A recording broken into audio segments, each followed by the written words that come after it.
ako, vice chairman din ako ng public order. Opo, oho. So mag-a-announce din siguro ako by Monday na patatawag ang NBI at DOJ dahil doon sa ginawang paghuli kay Senator Bato nung 11 at saka opo. yung pagkaroon ng paputukan nung May 13. Opo, opo. Magkasunod na araw yun. Oho. Kailangan magpaliwanag sila. At patatawag ko rin si Trillanes Okay. na nagwawagayway doon ng warrant of arrest. Oho. At doon, kailangan kailangan maimbestiga yan. So pwede pala kasi ang chairman niyo po sa public order, si Senador Bato, kayo po as vice chairman, pwede naman pala yun. Oo, wala pa si Bato eh. Oo nga po. Oh. Nagbabakasyon. Hindi umatagpuan. Ito, tingnan mo ang ginawa na naman nila. Oho. Si Senador Robin at saka lahat ng mga kung sino-sino na nagbigay daw ng tulong para makalaya si Senator Bato, inaakusahan na naman ngayon ng ng PNP yata. Iniisa-isa na po sila. Oh. Paano magkakaroon ng pananagutan yung tao? Bakit?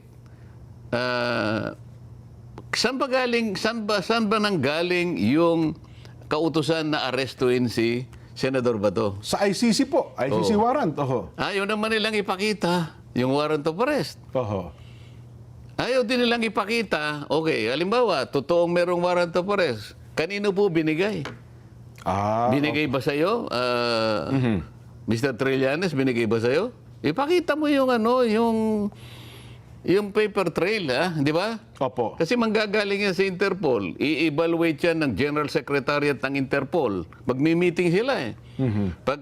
Yan, ipadadaan doon sa tinatawag na diffusion mechanism. Hanggang sa magpalabas yan ng red notice.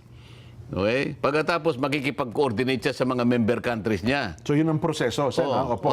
Opo. Paano siya makikipag-coordinate sa Pilipinas nang hindi siya nakikipag-ugnayan dun sa NCB ng PCTC? Oho. Lahat yun ipalilitaw mo kung talagang dumaan ka sa proseso.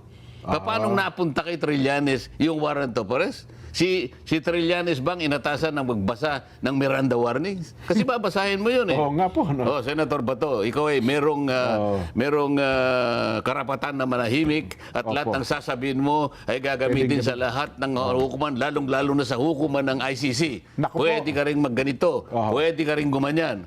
O sino nagbabasa no? Si Trillanes? Oho.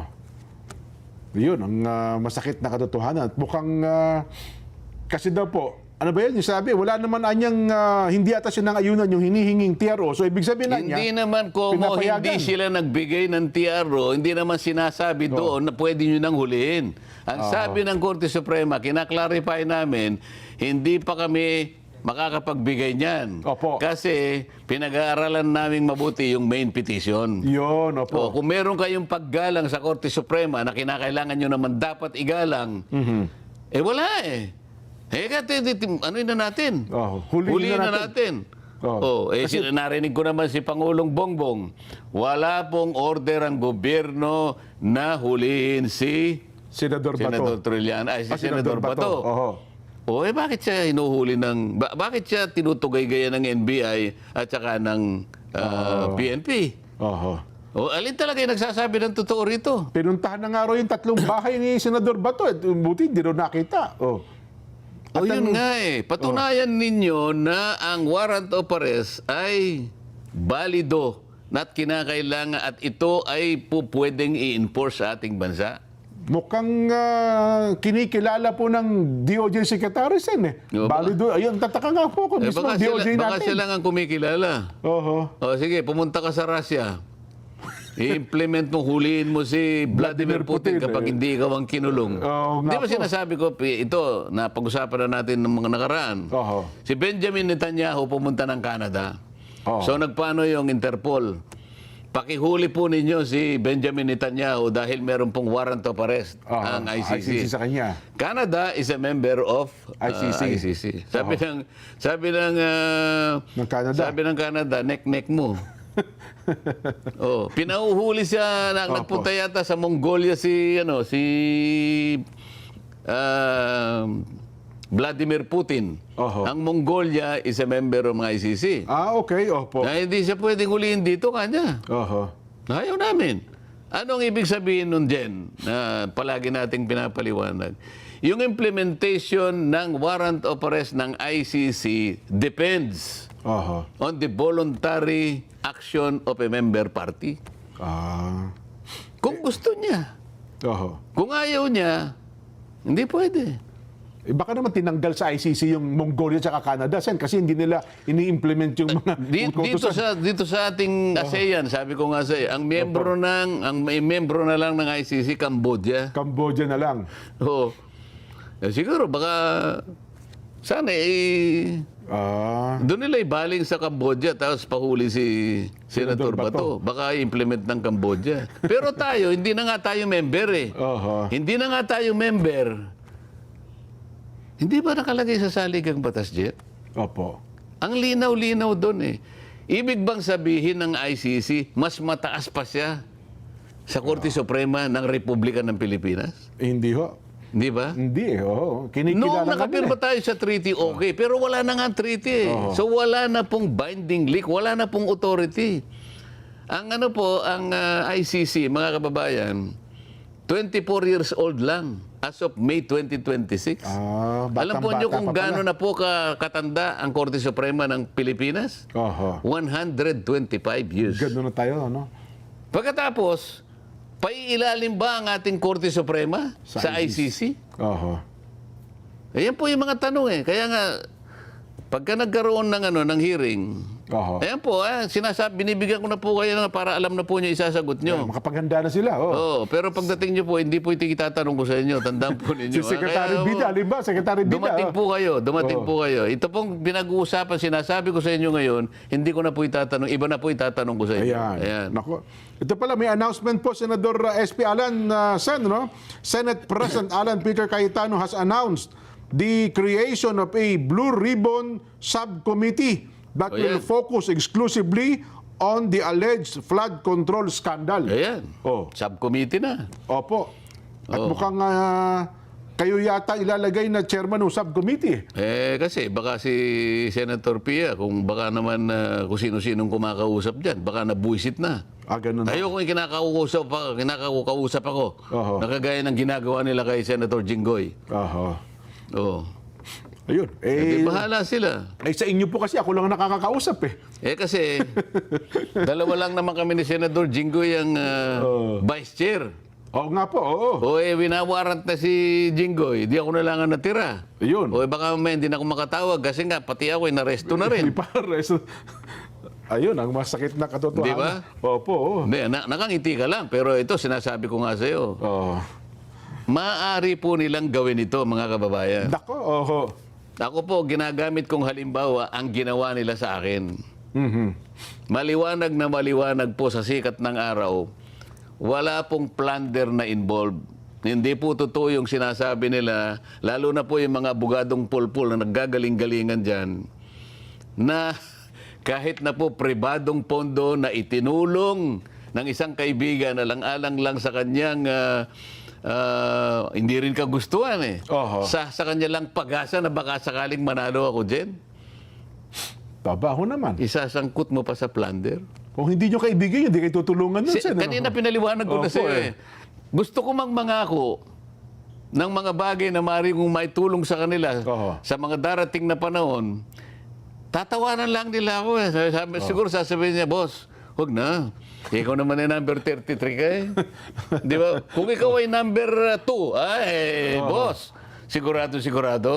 May laban tayo dyan. Yan, oo. Di ba? May impluensya ka na pagka nagkataon, oo.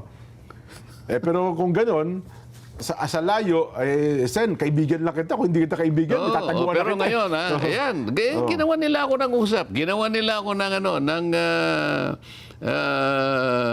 kaso. At pinasasagot ako sa takdang panahon. At sasagutin ko naman po yan. Kaya lang, hindi naman po ako optimistic. Alam ko po kahit ano pang isagot ko, dahil sa kagustuhan nila, na mawala rin ako doon sa mga pagtatalong importante, lalong-lalo na po yung pagtukoy ng tunay na may kasalanan. Dahil sa flood control na yan, gagawin po nila lahat. Lahat? Alang-alang lamang po doon sa kanilang kagustuhan, mapagtakpan takpan lahat ang mga magnanakaw at mga walang hiya sa gobyernong ito. Pero Sen, curious lang ako. Hindi naman ako, kumbaga, hindi ko po alam ang rules. Halimbawa, nakulong ho yung ibang kasama ninyo, no? Wala na kayong 24. Kailangan pa rin ba nilang maka-13 para ganun po. So Kaya nga sinusungkit nila yung gustong sungkitin. Pero hindi ako naniniwalang may masusungkit dito. ayun. Oo. So, Pero sila, nervyos na nervyos. Oo. Kinamayan ko lang si Senator Lito Lito Lapid, Lapid. opo. Pinagpaliwanag nila. Kaya tumayo ka ron. Sabihin mo, hindi ka kumakalas sa amin. Sa nervyos nila. Masama bang kamayan ko yun, kapareho kong Kapampangan? Oo nga po naman, Kapampangan. Nagpasalamat lang ako. Sabi ko, Senator Lito, talaga naman ako, hindi ko malaman kung paano kita pasasalamatan sa pinapadala mo sa aking tibok-tibok. Tibok-tibok para. Mga kababayan, ang tibok-tibok po ito ay Maha Blanca. Iyon. Napakasarap po niyan. Nanggagaling po yan sa Porac, Pampanga. Porac, Pampanga. Pero Jen, bago tayo magtapos, Opo. nabalitaan ko kasi merong tropical storm. Aba, tropical storm, mainit na pala, may bagyo ngayon eh. Oo, ang tawag ay Jiangmi. Jiangmi has entered the Philippine Area of Responsibility at 12:30 a.m. today. Okay ka na lang. Opo. May 29, 2026. And was assigned the domestic name Doming. Yan. Doming pala. Bagyong Doming. Ba't yun naman nabanggit, Sen? Kaya ako napabanggit ito dahil sa pinag-uusapan natin na talagang gustong-gusto nilang pagtakpan, gagawa ng lahat ng kanilang magagawa Opo. para sa ganun maisara, pagtakpan ng ganap ang paghalukay nitong flood control issue na ito. Trillion peso scandal. Matatahimik lang ang kanilang, siguro, ang kanilang buhay, pansamantala, kapag ito ay natakpan nila at magagawa lamang nila kung nandun na naman sila sa Minorca. Kagaya ng ginawa na nila. Ito, hindi na natin kailangan patibayin. 9 na buwang singkad, Jen, walang ginawa. Ang pagtatakip na puro pagtatakip at gumawa pa ng kondisyon na para ipagpatuloy, kailangan pumirma kami. Wala na talaga. Wala na talagang asahan. Kaya ko lang nabanggit si Doming. Ayun. Kailangan lang makialam na naman ang kalikasan. Naku, alam niyo kung plano nila ng pagtakpayan, mahirap yan kasi tuwing bumabagit, bumabaha. Wag naman sanang dumating si Doming na dala-dala ang lahat ng buhos ng ulan na kanyang madadala rito. Ako nakikiusap ako sa iyo, Doming, habang ikaw ay nandyan pa lang at hindi ka pa talaga nalalasa. Sapagkat ang mga kababayan namin, bugbog na sa kahirapan. Nako. Kung gagawin mo lang ito para ipaalala uli sa amin, sana matauhan naman yung mga taong nagtatangka na naman para sa ganon ay takpan ito. Nako po. Ito dyan, kaya ako nasabi lang. Opo. Hanggang gaano pa bang kailangan nila? Di ba? Ba't di nila ayusin ang problemang ito para sa ganon, sumulong na ang bansa natin kesa kung ano ang pinaggagawa na sa tingin ko, baka lumala pa ang problema natin. Baka naghihintay pa ng mga 3 Yolanda siguro ang, wag naman sana, yung Yolanda, napakabigat po niyan. Ay, nako.